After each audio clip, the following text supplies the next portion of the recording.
Hello everybody, it's Wyvern here with another bit of Total War Warhammer 2 quick match gameplay. This time around we're on the chill flow playing as the Vampire Coast against the force of the Dark Elves. But to preface this match, I did want to apologize for not really getting any content up for you guys in the last 2 days.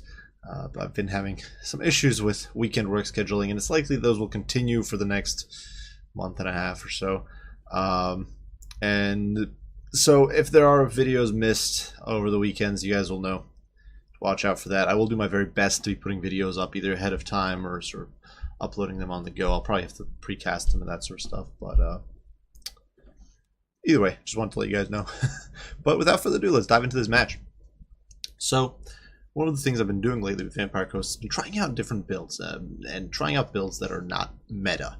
The factions meta right now is kind of centered on mass shooting. You just kind of spam zombie pirate handguns and carronades and just gunnery mobs of all sorts, and just overwhelming your opponent with massive shooting, and then massive summons, usually with Noctilus, though sometimes with Claustra and Vampire Lords sometimes, or Vampire Heroes, that sort of stuff. And I wanted to try something different. I wanted to try some of the unsung units like Depth Guard and see if we could make a melee-centric build work. So diving right in, for my Lord here, we are rolling with good old Count Noctilus. He's on foot. He is a pretty beastly melee character. Obviously, he's got 110 armor, 4k HP. He does have the hunger, so he heals in melee. He's got 60 melee defense, which is just nuts. And a 45 melee attack with a 20 bonus first large, so definitely absolute powerhouse if you can get into close quarters against a large target. Plus AP, so all in all, pretty strong. And of course, on top of that, he is a great caster. So although he was nerfed cost-wise, he still can get 2 sets of summons. He's got the Captain Roth's Moondial, still has 150 range, which is nice. He does, of course, have the Drowned Dead. Will cost Miasma, Invocation of the Heck, the Withering, which is very important here to synergize with the Depth Guard in case we need to deal with some heavier armor, like say Blackguard or a Hargoneth Executioners. And then cost Miasma to melt down specific targets or slow down cavalry and that sort of stuff. For our main line, it is 6 units of Zombie Pirate Deckhands, one of which is the Tide of Skjold here in the center anchoring things. These guys are just there to protect the Depth Guard from initial charges, protect them from shooting, zone out my opponent. And it is going to be a little tough to sort of synergize that, because these guys, of course, move at only 23 speed compared to the Depth Guard, so 36, which is definitely tough to sort of keep this formation intact. Second of all, we do have the Gallows Giant here in the center, acting as a big old monstrous beastie. Supposedly, he's a lot better now. His projectiles now do extend to the full suggested range of 110 instead of, I think it was half range before, which should make him a lot better. And alongside of 3 units of Depth Guard. So these guys I figured could be pretty cool. It's not likely you're going to see many heavily armored units from the Dark Elves in this matchup. And these guys should be able to munch through Sisters of Slaughter, Bleak Swords, Blackheart Corsairs, Witch Elves if my opponent had brought them. Of course, things like Dark Riders or Dark Swords or any of those units. These guys should do great against them. And I was hoping to get some good value out of them. We do, of course, have the Withering to help them if there's any armored targets. And we'll see how they perform. These guys do have a lot of benefits. They are, however, very squishy. They're kind of like the old school Crimson Killers. And since they have very low HP overall, but if they can get into melee, they will be beastly, and especially with the hunger, they can stick around for quite a while. Finally, we do have 2 units of Zombie Pirate Gunnery Mobs with handguns there to provide a little bit of range pressure, a little bit of AP fire support, perhaps a little bit of a counter to heavy cavalry, and then 3 units of Zombie Pirate Pole Arms. These guys are just kind of there to protect the flanks and hopefully help defend these handguns a little. For my opponent, a very wide, very sort of squishy melee-centric build. 2 units of Sisters of Slaughter anchoring things in the center, flanked by Bleak Swords to sort of soak up fire, some Blackheart Corsairs for additional somewhat elite melee troops. These guys will mince through the lower tier trash like Zombie Pirate Deckhands very, very effectively. And then finally, 2 more units of Bleak Swords out on the periphery. So my opponent has a lot of width, and honestly these units will dice through this front line of Zombie Pirate Deckhands very effectively. And against a more generic build where you're focusing very heavily on just Zombie Pirate trash, and not bringing in any Depth Guard, I would assume this sort of front line works really nicely, but we will see how well the Depth Guard can swing things. For the rest of it, my opponent did bring Marathi. Mama Marathi up on her Dark Steed, Sulafet, floating around. She's, of course, a beastly debuffer with Heartrender and Darksword dropping melee attack and melee defense by 9, and then Enchanting Beauty reducing melee attack by further 9. She does, of course, have Soul Blight to debuff armor, potentially nasty against my Depth Guard. So if my Depth Guard has armor debuffs with Withering, she's got armor debuffs with Soul Blight. So we'll see how that works. Could really help the sisters in that fight. Malkost Miasma, once again, decent weakening spell and a slow. Soul Sealer, Force for the heals, Power of Darkness for the Winds of Magic, and Wand of Kraydon to nuke me down. 4 units of Harpies up in the sky to harass, and then 3 units of Dark Shards just to pressure any heavy armor we might have, and honestly pressure some shooting as well. And with their shields, they should be pretty tanky against missiles like these semi-prior gunnery mobs. Regardless, lines are advancing on one another relatively quickly here. You can see, unfortunately, Noctilus and the Gallows Giant extending a little bit further than I probably wanted them to. You can see Mal Marathi there casting Wand of Kraydon on top of Count Noctilus, and being the moron I am, I stopped him to allow this infantry to get past him, and was not paying attention. And in the meantime, he is going to get nuked. So you can see one of the Death Guard actually does get unfortunate, gets squished there. But mainly Count Noctilus gets wrecked, and he loses like 800 HP. Over here, though, we do hit these Sisters of Slaughter with Melikoth's Miasma. That is going to drop their HP by about 1,000 or so before the lines even meet. And in comes the Depth Guard. We're going to see how things go down. In the meantime, over here, the Necrovex Colossus dove in, tied down these Sisters of Slaughter, and it allows my Depth Guard to plow in, taking advantage of the monster's 27 charge bonus to munch through them. And my opponent countering with Soul Blight, so debuffing me. You can see hitting me with the Melikoth's Miasma. So basically, him nuking my Depth Guard, I'm nuking his Sisters, but with Noctilus and the zombies in there, we are going to be able to tear these Sisters apart, breach the line, and push through. Unfortunately, my opponent using his Harpies very effectively here to shut down my backline. Harpies, you really can't counter them with Pirate Deckhands with pole arms. Harpies have 38 melee defense. Some Pirate Deckhands have 14 melee attack, which is terrible. The AP is useless. These guys are small targets. Deckhands are going to do nothing, and the Harpies are just feasting on these gunnery mobs, and so we're going to lose them for basically no gain. I don't even know if these guys do any damage, really. They just get wrecked.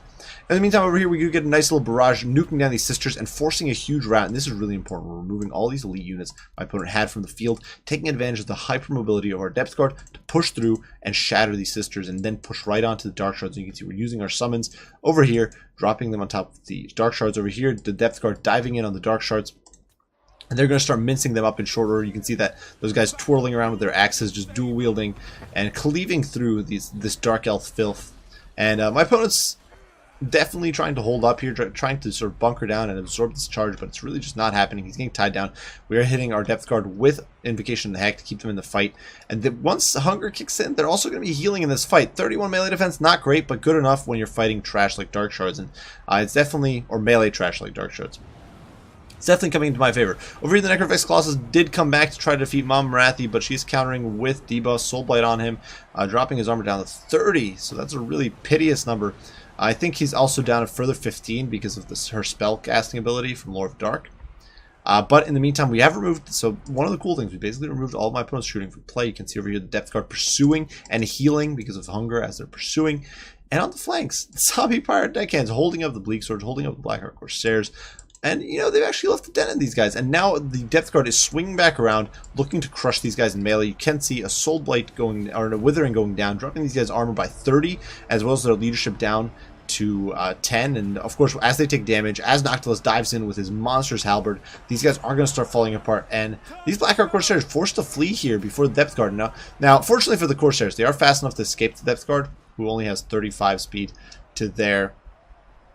And right now they're at 43 speed because of Smoke and Mirrors, but the Depth Guard only has 36 speed baseline, and so the Blackheart Crusaders will be able to extricate themselves. But at this point, my opponent is in disastrous straits. If we look at the battlefield, we can see that my opponent has Marathi trying to fight out here with the Gallows Giant, who, with the heck, is sticking around to the bitter end, just stomping all over her. Winds of Magic kind of running low for both sides at this point. Over here, you can see the Blackheart Corsairs and Bleak Swords bogged down in an extended fight, and the Depth Guard running mop-up on all these troops. Over here, getting a broadside charge on these Sisters Slaughter. Now, these guys, unfortunately, drained compared to the Sisters Fresh, which is definitely going to be rough. But just look at them cleaving through these crazy ladies over here. And these Vampire Berserkers, fighting the Dark Elf Berserkers, basically. And doing some major work. Now, obviously, they're getting poisoned, they're getting debuffed, but they do have the hunger. And they are pretty solid in melee, so the Depth Guard will most likely scrape out the win in this extended fight, especially with their very solid melee attack of 58. Elsewhere, this unit of Depth Guard is still incredibly healthy on 166 kills. Just been doing a beastly job of clean up to Chevron, pushing in from the back to crush this pocket of Blackheart Corsairs and Bleak Swords once and for all. And my opponent, at this point, simply just too little too late. His army's collapsing over here. This last sort of unit of Blackheart Corsairs on the flanks. We're getting more summons in there, more zombies to pincer these Blackheart Corsairs, force them off the field. The Harpies can't really dive in. If the Harpies go in against Depth Guard especially, they're going to get wrecked. Depth Guard is too powerful. Over here, the Sisters Slaughter are getting driven off the field by the wrath of the vampires. You can see these guys, you know, they still got a few models, 15 models, just cutting them down. Definitely the engagement with Sister Slaughter. I'm not entirely sure how the fight goes in a straight up fight, but nonetheless, my opponent is at this point on his last legs. You can see the balance of power shifting decisively in my favor, and the army rout is going to happen now as the last ground troops withdraw and the Air Force is left to shatter. So definitely some brutal Vampire and Dark Elf action there. And I thought it was cool because it does show Depth Guard can be so potent. They are a lot like Crimson Killers. They're a very expensive unit, 1200 gold, only 4700 HP. But if you can close that gap, if you can get in on your opponent, they can just do so much hurt.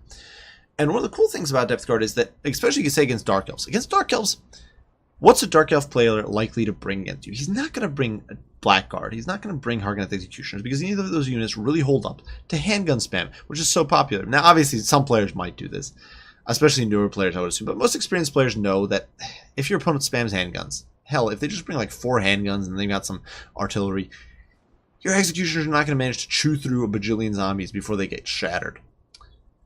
So at that point, you're going to be running lighter. You're going to be running Sister Slaughter. You're going to be running Black Swords, Bleak Swords. And these are prime targets for Depth Guard. Now, obviously, you do need some units to run harassment. You do need some units to soak up charges. The Zombie Pirate Deckhand's very good for that. The summons from Noctilus, very good for shutting down backlines. Perhaps it would be smarter with this sort of build, honestly, to bring some Scurvy Dogs. But regardless, the Depth Guard really performed, really was able to mince through that squishy line of infantry. Now, sure, some of these guys racked up huge kill counts, and that was obviously against zombies. But in comparison, the Depth Guard, a lot of these guys got these kill counts slaughtering, no pun intended, their Sisters of Slaughter, which is monstrous work. These guys really were paying their dues and really doing what was needed to be done. Now, unfortunately, some bad micro and bad sort of protection work meant that my Zombie Pirate Gunnery Mobs with handguns got wrecked. They got nothing done. I think Necrovex Colossus ended up going to defend the backline and kind of didn't get value this game. So unfortunately, I wasn't really able to test him out. He did manage to beat off Marathi, but he was able to do that before, so that's not really something new. So still, we got to test him out some more and hopefully get some better results. Nocti Boy, of course, still great with his summons. Arguably still a little bit OP, especially on foot. He's just so tanky and so indestructible. Especially with when Hunger kicks in, he's just healing and he doesn't give a damn about anything in the world. He's very, very hard to kill. But all in all, pretty solid build, I think. Pretty fun build to play around with. I'm not saying it's necessarily the most competitive. Obviously, if your opponent goes super cav heavy, this might not be ideal. Cav, of course, not the most likely choice, doing, say, a Horde of Cold One Knights, but still, it could be a nuisance. It could definitely be troublesome to deal with, but something worth mentioning. As for my opponent's build, I don't actually think it's that bad of a build. I do think some more patience would probably be warranted. You probably do want to protect your Sister of Slaughter a little bit.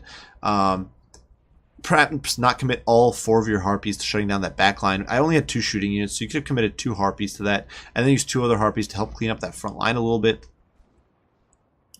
Perhaps just getting rid of the zombies would have been good. And those Dark Shards, I think, really needed to focus the Depth Guard early. The Depth Guard needed to be gone. And I think my opponent was not focusing the Depth Guard well with them at all. Because, well, the fight did end pretty quickly. They definitely should have gotten a few volleys in and probably taken out at least 1 unit of those Depth Guard before really we managed to make a breach. So those are just my 2 cents there.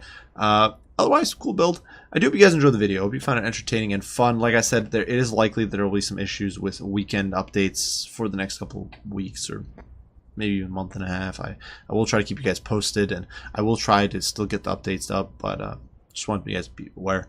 So yeah, I hope you guys enjoyed. If you have any comments, any critique, any questions, any of that, any requests, all that sort of stuff, be sure to post them down, and I will do my best to respond as soon as I can. As usual, I do appreciate your guys' support, and I will see you all in the next one. Bye for now.